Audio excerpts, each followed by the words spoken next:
I'm Raj and I'm skipping Sikh. I am hula hoop co. We are here at the school doing hula hooping and skipping, teach children how to keep fit. Skipping is the best and quick exercise, in and out. You could do it in the living room, in the back garden, anywhere. When the children saw us, they were so happy that we were here because obviously we are old couple, and if they can do it, they can do it too. Are you all ready? Hula hoop, here we go! Age is only a number, and I think if I can do it, anybody can do it as well. It's easy, you just have to get the hang of it. Exercise is the best. If you're fit yourself, you can help others. If you're not fit, you can't help others. I learned to hula hoop at the age of 70. And it makes you better for your health. Very, very good, very good. It's good.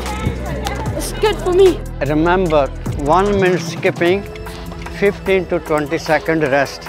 It's tiring you. When we come here, these kids, they put a smile on our face. So it's something we want to carry on doing it. And we want the children to be happy and stay fit, and the parents and the grandparents as well. They make me so encouragement. Carry on, old man.